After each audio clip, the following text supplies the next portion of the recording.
네, 이번 시간 12번째 강의인데요. 이번 시간엔 일반 점표 입력 방법에 대해서 알아보도록 하겠습니다.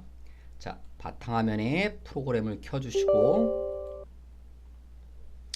급수는 회계 1급 C 드라이브 회사 코드는요, 저희가 처음에 만들었던 회사로 로그인 할게요. 처음에 만들었던 회사가 2019번 한국이라는 회사가 있었죠. 그래서 2019라고 치시면 한국이라는 회사로 로그인 될 겁니다.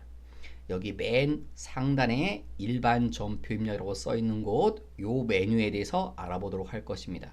일반 점표 입력 메뉴를 누르시면 처음에 커서가 월 자리에 있습니다. 여기 깜빡깜빡 되시죠? 월 자리. 자, 제가 날아드린 자료 보시면 2번에 보시면 일반 점표 입력 방법에 대해서 쓰는데 동그라미 1 월을 입력한다. 근데 월만 입력하라고 써 있고 옆에 가로에 1을 입력하면 불편함이라고 되어 있으시죠?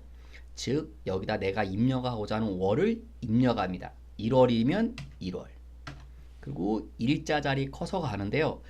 이 자리는 입력하지 말라는 겁니다. 왜 입력하지 말라고 하냐면 해도 됩니다. 해도 되는데 좀 불편해서 그렇습니다. 만약에 여기를 내가 5일이라고 지정을 하게 되면 요 하단에 일자 자리가 있죠. 하단에 여기도 이 자리도 전부 다 5일로 굳어집니다. 그럼 내가 일을 바꾸려고 하면 여기 상단의 일자 자리를 계속 바꿔줘야 됩니다. 6일, 7일로 계속 변경해 주셔야 돼요. 그러니까 좀 번거롭습니다. 그래서 번거롭기 때문에 여기 일자 자리는 건너뛰시면 됩니다. 건너뛰시려면 그냥 엔터를 치면 건너뜁니다.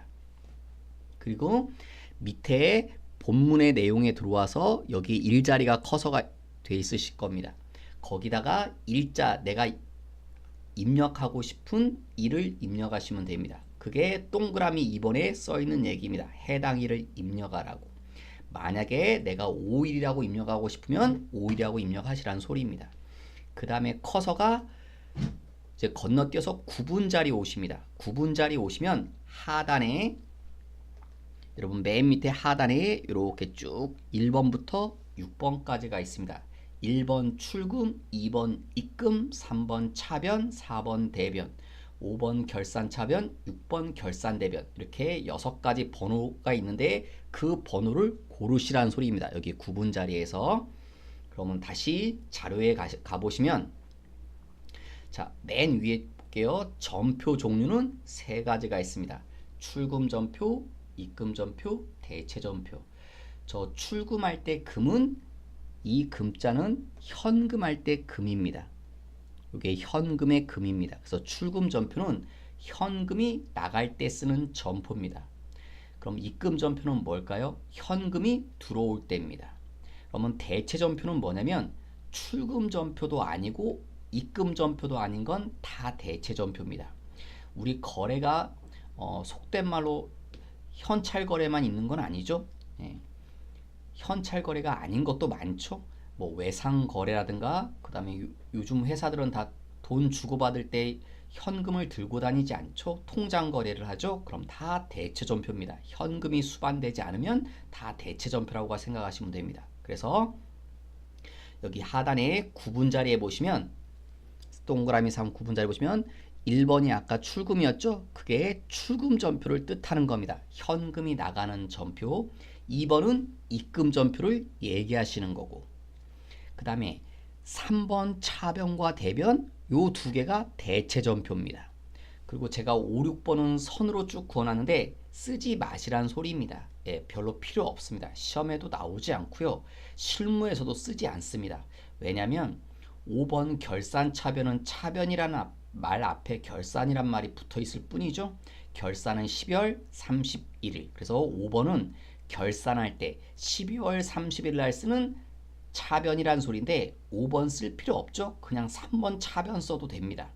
6번 결산 대변 대신에 4번 대변 쓰면 됩니다. 그래서 시험에도 별로 관련이 없기 때문에 5, 6번은 생각하지 마시라는 소리입니다. 그래서 다시 돌아가시면 이 점표에서 해당 점표를 입력합니다. 출금 점표군, 입금 점표군, 아니면 차변이면 대변이면. 저는 그냥 일단 출금 점표라고 가정을 했습니다. 그 다음에 커서가 어느 자리에 오시면 계정 과목에 옵니다. 근데 제가 방법이 세 가지라고 되어 있죠. 세 가지란 말은 여기다 계정 과목을 쓰는데 첫 번째 방법은 F2 그리고 내가 찾고자 하는 계정 과목을 여기다 쓰시면 컴퓨터가 찾아줍니다. 그게 출금 전표할 때 쓰는 방법입니다. 그 다음 두 번째는요. F2를 사용하지 않고 그냥 저 자리에다가 내가 찾고자 하는 계정 과목을 그냥 한글로 타이핑하고 엔터 그러면 똑같이 찾아줍니다. 첫 번째 방법보단 두 번째 방법이 편합니다. 그런데 더 편한 방법은 세 번째 방법인데요. 세 번째 방법은 계정 과목 코드 번호를 직접 치는 겁니다. 내가 치고자 하는 계정 과목 번호를. 이 방법이 제일 빠르고 편합니다. 그런데 이 방법은 코드 번호를 알아야 써먹을 수 있다는 단점이 있죠. 그래서 가급적이면 계정 과목에 대한 코드 번호를 알아두시면 많이 편합니다. 편하고 빠르고. 그래서 가급적 많이 쓰시면 계정 과목 코드 번호는 외워지시게 되는 겁니다. 근데 제가 처음에도 얘기했지만 계정 과목 설명드릴 때 그랬죠. 자주 나오는 계정 과목들은 당분간 외우시라고. 그 다음 거래처 자리에 커서가 옵니다. 거래처는 입력하면 되는데 거래처 코드는 주의라고 써있죠. 감점사항이라고. 여러분 시험 보실 때 처음 하시는 분들이 여기서 감점을 많이 당합니다. 거래처 자리에서 왜 감점을 많이 당하냐면 요 거래처를 빼먹기 때문에 그렇습니다. 입력해야 되는데 빼먹기 때문에. 예를 들어서 내가 거래처를 입력하는데 제가 이렇게 한글로 타이핑했습니다. 그럼 우리 눈에는 여기 거래처가 인천상사라고 써 있어서 우리는 보이겠지만 컴퓨터는 인식하지 못합니다. 거래처는요 반드시 요 앞에 자리, 요 코드 번호 자리거든요. 요 코드 번호가 반드시 있어야 거래처가 들어가는 겁니다. 거래처를 입력하라는 소리인 이 한글이 중요한 게 아니라 요 앞자리에 번호가 있어야 된다는 소리입니다. 그런데 어떤 애들이 그러냐면 이런 애들입니다. 주로 채권, 채무 계정 과목들. 이런 계정 과목들은 코드 번호 자리가 꼭 있어야 된다는 소리입니다. 거래소 코드 번호 자리. 지금 그럼 다시 가시면 여기 제가 계정 과목을 복리 후생비라고 그랬죠. 복리 후생비는 여기에 없죠. 여기 채권 계정 과목이나 채무 계정 과목이 아니기 때문에 복리 후생비는 요 자리가 있어도 되고 없어도 됩니다. 그런데 이런 이름들을 채권, 채무 이런 이름들은 반드시 요 앞자리가 있어야 된다는 소리입니다. 왜 있어야 되냐면 채권, 채무가 뭔가요? 채권은 내가 돈 받을 권리고요. 채무는 돈 줘야 될 의무입니다. 그러니까 누구한테 돈 받아야 될지 누구한테 돈을 줘야 될지를 알아야 된다는 소리입니다. 만약 얘가 없으면 어떤 문제가 생기냐면 이런 문제 때문에 그렇습니다. 제가 예를 들어서 여기 거래처 원장이라는 곳이 있죠. 여기를 눌러봤습니다. 그러면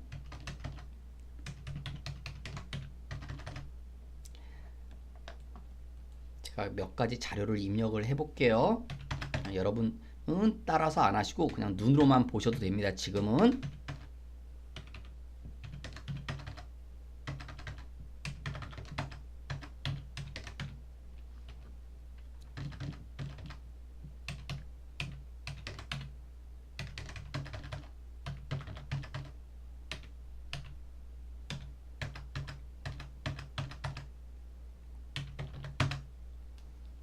자, 잠깐 제가 입력한 걸 보여드리면 지금 1일날 제품을 팔았는데 외상으로 팔았다는 소리입니다. 얼마를요? 1000만원을. 그럼 내가 누구한테 팔았냐면 서울한테. 그럼 서울한테 받을 돈이 얼마가 있나요? 1000만원이 있습니다. 내가 외상으로 팔았기 때문에 그럼 15일날 입금 돈을 받았습니다. 외상대를 서울한테서 얼마? 500을. 그럼 1000만원 중에 500을 받았으니까 이제 받을 돈은 500이 남아 있겠죠. 아직도. 그 다음 27일날 입금 또 받았습니다. 외상대를 서울한테서 얼마를요? 300. 그럼 받을 돈이 얼마가 있어야 되나요? 이제는 총 800을 받았으니까 이제 앞으로 받을 돈은 200이겠죠. 그런데 누가 나한테 물어봅니다. 우리 회사가 서울한테 받을 돈이 얼마 있냐고 물어봅니다. 좀 알려달라고. 그러면 나는 실무적으로 어떻게 대답하냐면 저걸 다 찾아서 대답하는 게 아니라요. 이렇게 입력했던 걸 일일이 다 보는 게 아니라 지금처럼 여기서 거래처 원장을 들어갑니다. 그래서 제가 날짜를 1월 1일부터 12월 31일 동안 1년 동안의 거래 내역을 뒤지는 거죠. 뭐를요? 외상대를. 자, 그리고 여기에 거래처가 있습니다. 그럼 여기 보십시오. 지금 서울이라는 거래처에 우리가 받을 돈 잔액이 얼마 있다고 나와요? 500. 내용이 안 맞죠. 왜? 아까에 의하면 받을 돈은 200 있는 거잖아요. 근데 500 있다고 그러는 거죠. 그럼 나는 이거를 보고 우리는 서울한테 아직 외상대 잔액이 500 있습니다. 그러니까 500을 받아야 됩니다. 그렇게 얘기할 겁니다. 그러면 우리 회사의 누군가가 서울이라는 회사에 전화를 해가지고 우리 아직 너희들한테 못 받은 돈 500이 있다고 그럴 겁니다. 그러면 서울에서 뭐라고 얘기했습니까? 그럴 리가. 우린 너희한테 800을 줬는데 그럼 줘야 될 돈이 200밖에 없는데 왜 500을 달라고 하니? 그럴 겁니다. 예. 그러면 다시 확인을 해보겠죠? 확인하면 이제 이런 이유 때문에 나오는 거죠. 여기 2월 27일 날 제가 입력할 때 서울한테 이 300을 받았다고 했는데 여기 상호는 서울이라고 써 있지만 코드 자리가 비어 있죠. 그래서 이 비어 있기 때문에 이게 거래처 원장에 반영이 안 됩니다. 그래서 300만 원이 받았다는 사실이 인식이 안 돼서 받을 돈이 500이 있다고 나오는 겁니다. 즉, 이 거래처 코드 번호 자리가 입력이 안 되면 거래처 원장에서 조회가 안 됩니다. 제대로. 그러면 내용이 엉망이 되겠죠. 뒤죽박죽이 되겠죠. 그래서 거래처 코드가 중요한 자리가 되는 겁니다. 그래서 거래처 코드는 꼭 제대로 입력을 하셔야 된다는 거. 예, 이런 계정 과목들 나중에 계속 할 때 나오겠지만 자꾸 익숙해져야 됩니다. 주로 뭐냐? 채권 채무입니다. 내가 줘야 될 돈, 받을 돈.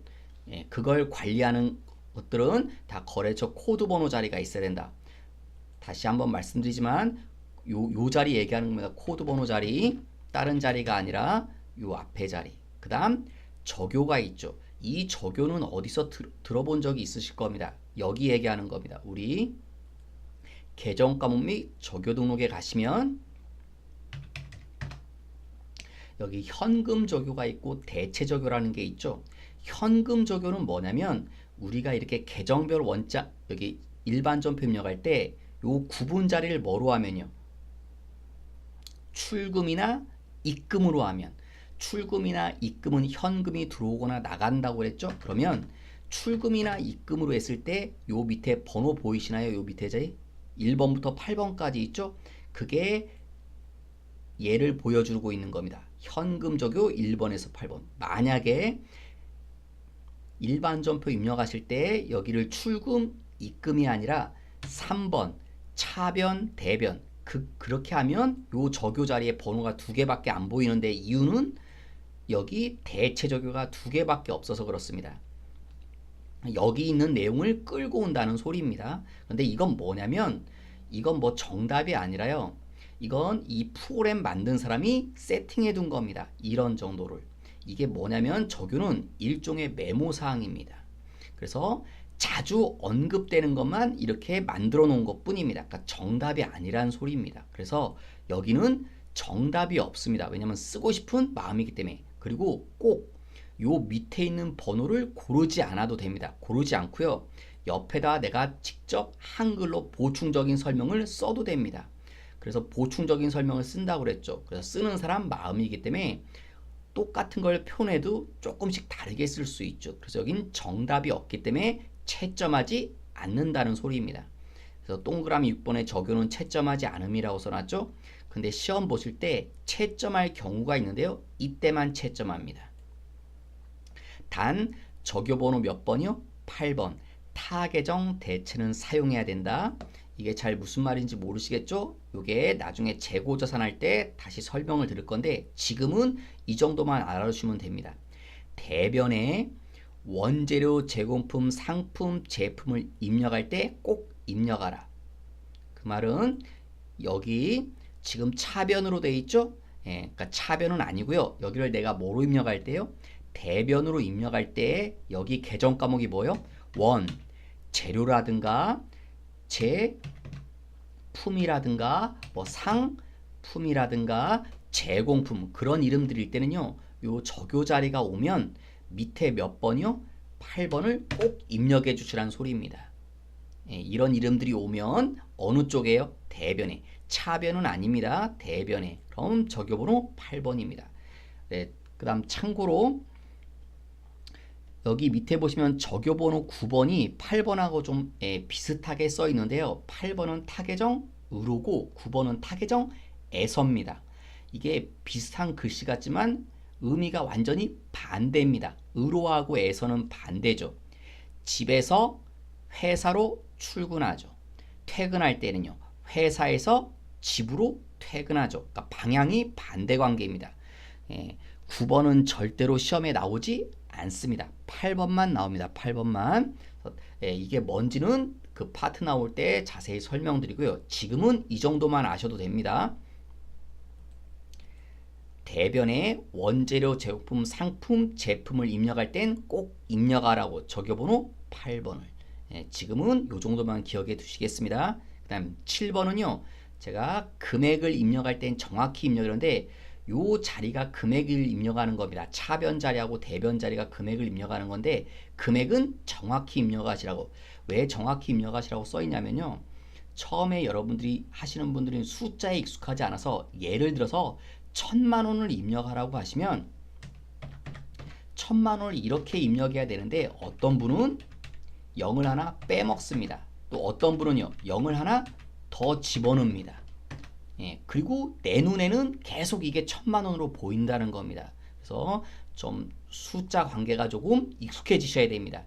0이 몇 개가 되면 1000만 원인지 100만 원인지 1억인지 그 숫자 관념이 조금 이제 쓰셔야 됩니다. 그래서 이건 타이핑 연습을 많이 해보시면 좀 숫자는 좀 익숙해지십니다, 여러분.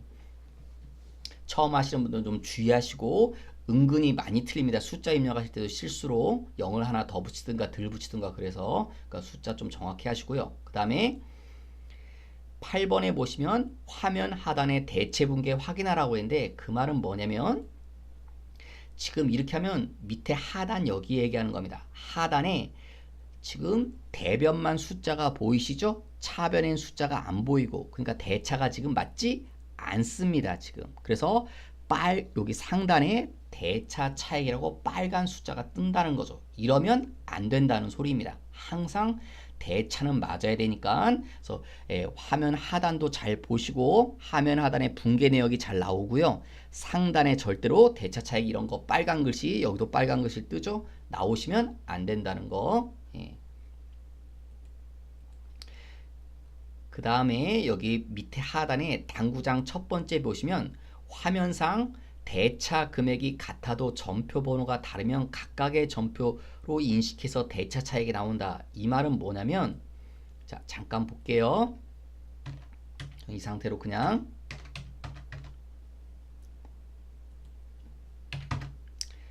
자 지금 이 상태만 보십시오. 지금 이 상태로만 위에 상단에만 보시면 차변의 금액이 1억이고 대변의 금액이 1억입니다. 그럼 대차는 맞죠?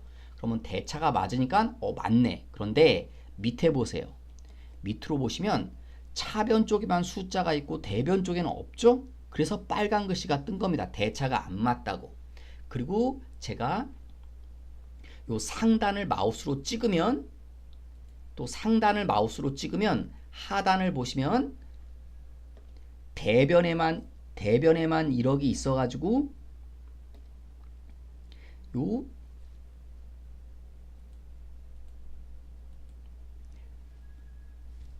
상단을 찍어야죠. 아이고. 상단에 대변에 1억이 있어서 여기 하단도 대변 1억 있는 건 맞습니다. 근데 차변 쪽이 숫자가 없죠. 그래서 대차가 또 안 맞는다고 이렇게 빨간 글씨 뜨는 겁니다. 이유는 뭐냐면 상단만 보시면 대차가 맞는 것처럼 보이실지 모르겠지만 얘는 컴퓨터입니다. 사람이 아니라. 컴퓨터가 빠르고 정확하다고 이렇게 생각하시는데 그건 어디까지나 편견입니다. 컴퓨터는 어떤 분이 그런데 컴퓨터는 멍청한 기계라고 그렇게 표현하시는 분도 있습니다. 왜냐하면 컴퓨터가 융통성이 없습니다. 우리 사람들은 그냥 적당히 하면 어느 정도 내 듣는 사람이 알아서 그냥 앞뒤 껴 맞춰서 이렇게 하지만 컴퓨터는 그런 게 없습니다. 지금 요 자리 보시면 번호 자리라고 돼 있죠? 번호가 위에 건 1번이고 아래 건 2번 번호가 서로 틀리죠. 그러면 컴퓨터는요, 번호가 틀리면 서로 떨어뜨립니다. 그래서 1번만 가지고 판단합니다. 대차가 맞는지 안 맞는지. 또 2번만 가지고 판단을 하는 겁니다. 둘이를 섞어 놓는 게 아니라. 컴퓨터는요, 이게 하나의 전표가 되려면 번호가 똑같아야 됩니다. 1번이든 2번이든. 근데 왜 이게 처음에 입력할 때 여러분들이 제대로 입력하시면 번호가 둘이 똑같이 되는데 1번 1번 되든 2번 2번 되든 똑같이 되는데 우리가 입력하다 보면 뭐 수정하기도 하고 삭제했다가 다시 입력하기도 하고 막 그러죠. 그러다 보면 이렇게 번호가 어긋나는 경우가 있습니다. 이러면 서로 다른 점표로 인식해서 대차가 안 맞게 나옵니다. 예, 그럴 때는 여기 상단에 번호 수정이라는 버튼이 있습니다. 보이시나요? 번호 수정. 이걸 한 번만 누르세요. 한 번만 누르시면 요 번호 자리에 커서가 들어가지죠. 이렇게 선택이 되죠. 선택이 되면 둘 중에 번호를 하나로 통일하시면 됩니다. 몇 번으로 통일하든 그건 여러분 자유입니다. 1번으로 통일하든 2번으로 통일하든 100번으로 통일하든. 근데 보편적으로는 그냥 빠른 번호로 통일시키겠죠. 그래서 그냥 아래 걸 1번으로 이렇게 통일합니다. 그러면 빨간색 사라지죠. 왜? 이제 컴퓨터가 번호가 똑같기 때문에 요 두 줄을 하나로 인식하는 겁니다. 그래서 대차가 맞다고 인식을 하게 되는 겁니다. 그리고 다시 한번 이 번호 수정 버튼을 누르시면 이제 더 이상 커서가 이 번호 자리에 들어가지 않습니다. 그러니까 한 번 누르면 들어갔다가 또 한 번 누르면 안 들어가집니다. 왜냐하면 이 번호는 잘못 건드리면 안 되기 때문에 컴퓨터에 보호 기능이 들어가 있는 겁니다. 그러니까 하시다 보면 이런 실수를 하실 수 있기 때문에 이 기능은 좀 아시란 소리입니다. 이 번호 수정 버튼은. 그 다음에 요 밑에 두 개 당구장 표시가 있는데 이건 조금 이따 설명을 드리고요. 밑으로 내려서 이제 조금 연습을 한번 해보겠습니다. 자, 다음 장 보시면 일반 전표 연습이라고 돼 있어 동그라미 1번 19년 1월 20일 주식회사 인천에서 외상 매출금 50만 원을 현금으로 회수하다라고 써 있죠. 그럼 이건 무슨 전표일까요? 현금을 회수하다. 그럼 현금이 들어왔다는 소리죠. 그게 뭡니까? 입금 전표라는 소리입니다. 그래서 입금 전표로 입력을 합니다. 자, 한번 해보겠습니다. 1월 20일 날 그러면 월은 1월 날짜는 20일. 예. 여기 날짜 치지 마시라고 그랬죠. 제가 엉뚱한 거 보여서 이거 다시 지우고 자 여기다 20일. 자 현금이 들어왔으니까 무슨 전표예요? 입금 전표. 그래서 몇 번입니까? 2번. 그러면 입금이라는 말은요 현금이 들어왔습니다. 그러니까 이미 현금이라는 계정가복은 사용이 된 겁니다. 입금이란 말이 현금이 들어오니까 현금이란 이름은 썼습니다. 그러면 이제 현금이 들어왔는데 왜 들어왔느냐? 현금을 왜 받았죠? 외상 매출금을 받았다며요. 그래서 여기 아직 계정 과목 코드번호를 못 외우셨나요? 그러면 여기다 씁니다. 외상 매출금. 글씨는요 다 쓸 필요 없고 두 글자 내지 세 글자만 쓰고 엔터키를 칩니다. 그게 다 쓰려면 귀찮으니까 외상 매출금이 보이죠? 그럼 선택. 그 다음에 아까 이 얘기 했나요 여러분? 여기 거래처 자리 채권 채무. 외상 매출금은 채권이죠. 내가 받을 돈 받을 권리가 있다. 그럼 이 자리가 입력이 돼야 됩니다. 거래처를 입력하실 때요. 얘도 방법이 세 가지가 있는데 한번 들어보십시오. 첫 번째 방법은 F2 역시. 그다음 누구라고요? 인천 선택. 이렇게 입력하시는 방법이 있고요. 두 번째 방법은 그냥 요 자리에다가 인천 엔터. 그러면 찾아지죠. 이렇게. 첫 번째 방법보단 두 번째 방법이 편할 겁니다. 그런데 저는 가급적 이 방법을 권해드리겠습니다. 요 코드 자리에 있을 때요. 여러분 자판 맨 오른쪽 끝에 보시면 플러스 버튼이 있습니다. 자판 맨 오른쪽 끝에 플러스 버튼을 한번 누르시면 0이 5개가 메꿔지면서 역칸으로 옮겨갑니다. 그리고 내가 찾고자 하는 회사 인천 엔터 그러면 찾아집니다. 다시 엔터. 세 번째 방법을 가급적 권해드리겠습니다. 그 다음 적요는요. 네, 제가 시험 보실 땐 채점 안 한다고 그랬죠. 네, 그래서 채점 안 하니까 신경 안 써도 됩니다. 제 말은 이게 외상대 회수니까 여기 하단에 보시면 1번이죠. 1번을 이렇게 해도 되죠. 외상대를 현금 받았다는 말이니까 이렇게 되고, 어떠신 분은 그냥 여기다 외상대 회수 이렇게 쓰시는 분도 있고, 그래서 정답이 없는 겁니다. 쓰기 나름이라서. 그래서 설사 시험 볼 때 이렇게 말도 안 되는 글씨가 있어도 채점 안 합니다. 예, 그래서 상관없다는 거예요. 그래서 금액은 얼마예요? 50만 원. 그러면 빨간색이 뜨나요? 안 뜨나요? 안 뜨죠. 그 다음 제가 지금 한 줄로 돼 있어 갖고 여러분 보는데, 그래서 하단을 한번 쳐다보시라는 거. 하단 보시면 붕괴된 게 보이죠? 차변도 있고 대변도 있고. 차변이 뭡니까? 현금이죠. 왜? 입금이라는 말이 현금이 들어온 거죠. 그래서 차변 쪽이 뭐가 돼요? 현금 50. 대변은요?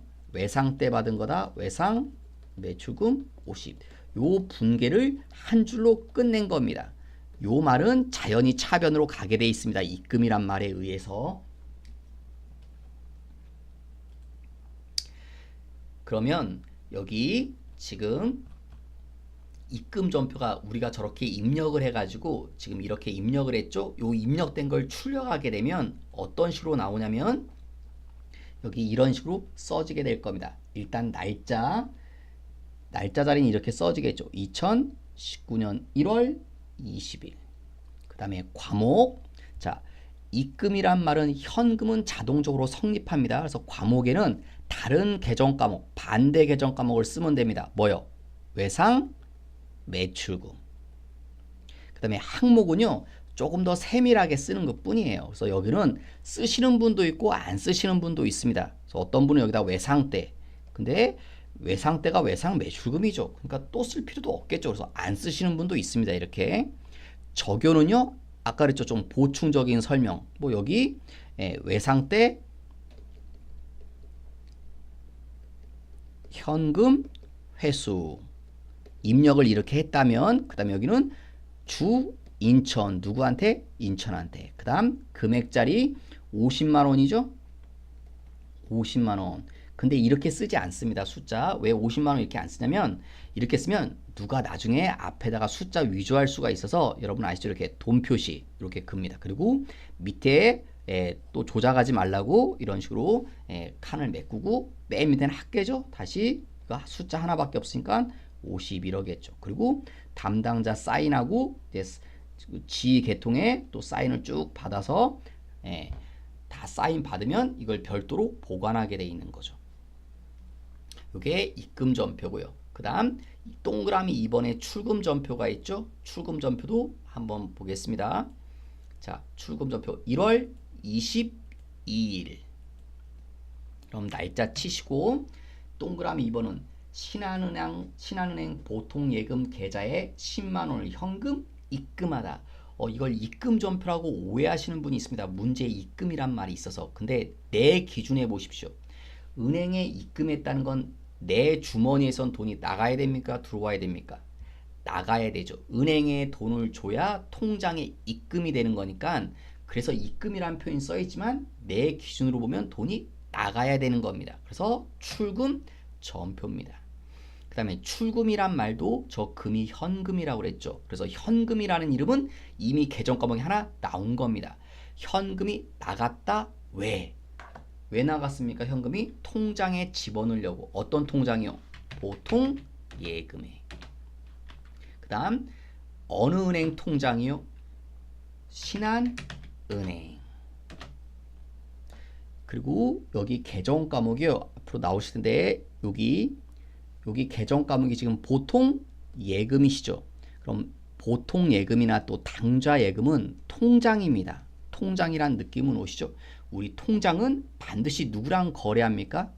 은행이랑만 거래합니다. 그래서 여기 당좌 예금이나 보통 예금은 절대로 이 자리에 인천처럼 회사 코드가 오지 않고요. 은행 같은 코드가 와야 됩니다. 신한은행이든 국민은행이든 통장은 은행하고만 거래합니다. 그 다음 다시 돌아가서 이제 적요는 뭐 써도 되고 안 써도 된다고 그랬죠. 그래서 저는 그냥 생략하겠습니다. 금액은요 10만원. 그럼 다시 윗줄 선택해 보시면 밑에 붕괴된 거 보이시나요? 차변에 보통예금, 대변이 현금. 왜? 출금이래서. 그러면 대차 차익도 안 나오시죠? 이걸 다시 여기 출금 전표에 보시면 입력을 한번 해보시면 이렇게 입력되겠죠. 이제 2019년 1월 22일 과목은요. 출금이란 말에 의해서 현금은 성립된다고 그랬죠. 그래서 과목은 현금을 쓰는 게 아니라 뭘 써야 됩니까? 나머지 하나의 계정 과목 누구요? 보통 예금. 항목은 좀 자세히 쓰는 것뿐인데 뭐 보통 예금 항목이니까 굳이 쓸 필요 없겠죠. 적요는 메모상 쓰는 거라고 그랬죠. 메모상. 금액은요 10만원. 그러면 얘도 10만원 이렇게 되겠죠. 긋고 다시 합계도 10만원. 그리고 역시 담당자 사인하고 쭉 결제 라인 받는 거고. 자, 이제 세 번째 대체 전표를 보도록 하겠습니다. 1월 25일. 그럼 25일. 세 번째 보시면 상품을 구입하고 수표를 발행해서 지급했다라는 표현이 있죠. 자, 다음에도 한번 보겠지만 여러분 요 표현은 익히셔야 됩니다. 그냥 나중에 되면 자동적으로 수표를 발행하면요 다시 한번 나올 겁니다. 무조건 대변의 당좌 예금입니다. 아예 수표를 발행했다. 대변이 당좌 예금입니다. 그러면 대변이 있으면 차변도 있어야겠죠. 자, 차변은 뭐예요? 왜? 통장에서 돈이 나갔는데 왜? 물건을 사느라고. 무슨 물건이요? 상품. 그래서 차변은 상품이 되겠죠. 100만원, 100만원. 이걸 입력하는 겁니다. 그러니까 계정 과목이 지금 어떤 이름이 안 나옵니까? 현금이 안 나오죠. 그래서 출금 전표, 입금 전표가 아니라 대체 전표라는 소리입니다. 이걸 입력하시는 겁니다. 그러면 차변의 상품. 그죠? 그다음 누구한테 샀는지는 문제에서 써 있지 않죠. 그 거래처를 알 수가 없네요. 알 수 없는 거래처는 공란이 되면 되겠죠. 얼마요? 100만원. 그다음 대변 무슨 예금이요? 당좌 예금. 어느 은행 통장이래요? 국민은행 수표라고 그랬죠. 그래서 국민은행 당좌 예금은 100만원. 자, 얘 밑에 보시면 차변 대변 붕괴된 거 보이실 겁니다. 얘 대변이 당좌 예금. 대변 쪽에 금액이 가죠. 차변의 상품. 차액 안 떴고. 그럼 얘도요. 만약에 대체전표 인쇄하면 이렇게 나오겠죠. 이제 날짜는 1월 25일 19년 1월 25일. 여기 계정 과목인데 왜 이렇게 나와 있을까요? 똑같이 여길 기점으로 이쪽이 차변, 이쪽이 대변입니다. 차변 이름이 뭡니까? 상품. 대변 이름은요. 당좌 예금. 그 다음 금액은요. 100만원이죠. 그럼 여기 100만원 이렇게 써질 거고 얘도 100만원 써지겠죠. 선 긋고 밑에 합계금액 역시 돈 표시 100만원 쭉 돈 표시 100만원 이렇게 써지겠죠. 그리고 역시 결제 맞는 거고. 그래서 전표 종류가 이렇게 세 가지가 있습니다. 당부드리는 건 요 자리 항상 유념하시란 거. 어느 자리요? 거래처 코드 자리. 요 자리. 처음에 하시는 분들은 요 붕괴가 아직 익숙하지 않을 겁니다. 그러니까 많이 연습하시면 자연스럽게 되실 겁니다. 붕괴는 사실 하다 보면 좀 됩니다. 근데 아마 제대로 안 되시는 분이 좀 연습량이 좀 적어서 그렇습니다. 그러니까 연습을 좀 하시면 붕괴는 어느 정도 기본적인 건 다 하실 수 있으실 겁니다. 그건 이제 차차 하시면서. 자, 그런데 제가 앞으로는 전 이럴 거라서 뭐냐면, 자, 1번을 다시 한번 볼게요. 동그라미 보면 20일 날 세 줄은 제가 지울게요. 뭘 다시 한번 설명드리려고. 자, 동그라미 1번만 놔뒀습니다. 동그라미 1번 입력한 것만. 그런데 동그라미 1번을 다시 한번 입력해 보겠습니다. 20일. 자, 외상때 50만 원을 서울한테 받았다고 그랬죠. 그럼 이걸 저는 입금 전표로 하지 않고요. 대체 전표로 해보려고요. 대체 전표로 하면 분계가 어떻게 되나요? 현금이 들어왔으니까 현금이 들어온다. 돈이 들어오면 차변 현금 누구한테요? 인천 얼마가요? 50. 그리고 대변에 빨간색 떴죠? 대차가 안 맞아서 현금이 들어온 이유. 내가 50만 원 왜 받았나요? 외상때를 받은 거죠? 외상 매출금을 2천. 네, 이렇게 한 이유가 뭐냐면 이렇게 입력해도 똑같다는 걸 말씀드리려고 하는 겁니다. 지금 첫째 줄은 입금 전표로 한 줄로 입력했습니다. 첫째 줄은. 근데 밑으로 입력할 땐 제가 두 줄로 입력했습니다. 근데 뭐로요? 차변과 대변으로 두 줄로 입력했습니다. 그런데 결과는 동일합니다. 예, 차대변 분계 보시면 차변이 현금이고 대변이 외상매출이라는 거 서로 동일하기 때문에 위에 것처럼 한 줄로 입력해도 맞고 아래 것처럼 차변과 대변으로 입력해도 맞습니다. 이 말씀을 왜 드리냐면 저는 앞으로 진행할 때 입금 전표 출금, 입금 출금 여기 사용 안 할 겁니다. 모조리 다 뭐로 할 거냐면 차변과 대변으로만 할 겁니다. 대체 전표로만 다 할 겁니다. 왜냐하면 출금 전표나 입금 전표는요. 대체 전표로 다 표현이 가능합니다. 그런데 대체 전표로 할 수 있는 것들이 출금이나 입금 전표로 다 가능하지 않습니다. 거꾸로는 다 가능이 안 됩니다. 그리고 누가 더 어렵고 중요하냐면 대체 전표가 더 중요하고 어렵습니다. 그러니까 대체 전표를 잘 하시면 차변과 대변 대체 전표를 잘 하시면 나중에 출금 전표나 입금 전표는 더 쉽게 하실 수 있습니다. 자연스럽게 됩니다. 더 쉽기 때문에. 제가 이렇게 하는 이유는 뭐냐면 왜 입금 출금을 사용 안 한다고 말씀드리냐면 입금 출금을 예전엔 썼는데 하다 보니까 여러분들이 요 구분 자리에 커서가 오면 여기서부터 고민을 시작하시는 분이 있거든요. 넷 중에 1, 2, 3, 4번 중에 몇 번을 골라야 될까 고민을 하시더라고요. 그래서 그 고민을 조금 줄이려고 아예 1, 2번을 쓰지 않는 겁니다. 그러면 두 가지 중에서만 선택하시라고. 그러면 약간 처음에 약간 헷갈리시는 분들을 위해서 차변과 대변으로만 하는 겁니다. 그런데 여러분 중에 나는 이 출금 전표, 입금 전표 잘 쓸 수 있는데 그러면 써도 됩니다. 왜? 결과는 동일하다고 그랬잖아요. 그렇지만 전 앞으로 수업할 때 차변과 대변으로만 진행할 겁니다.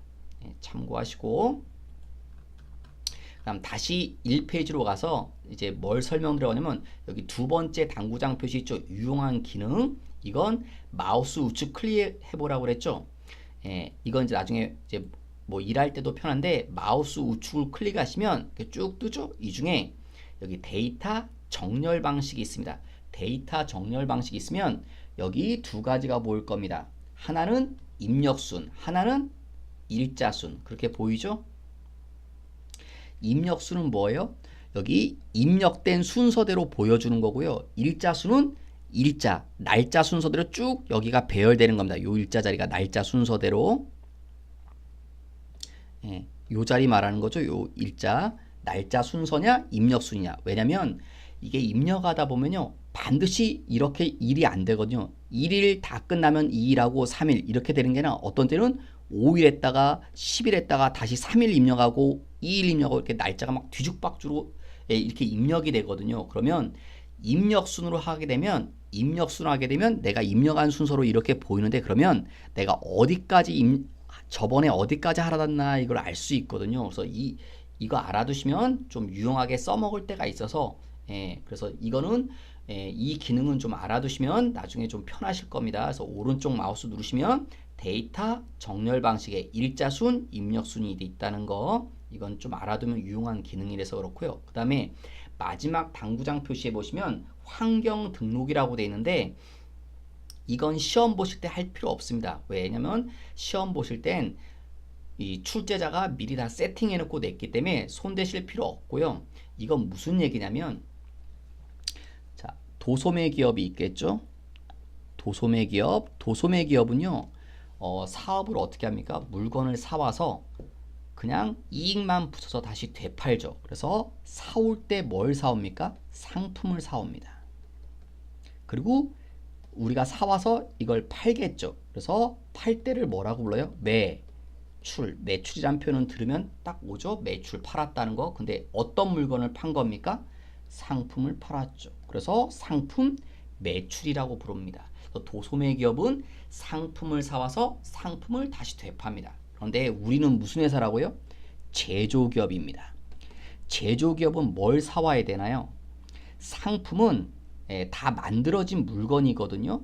그러니까 상품을 사올 수는 없죠. 제조기업은 이걸 사오는 거죠. 원 재료를 사옵니다. 그래서 내가 뚝딱뚝딱 만들죠. 그 만든 물건을 뭐라고 그럽니까? 제품. 다 만들면 제품이라고 표현합니다.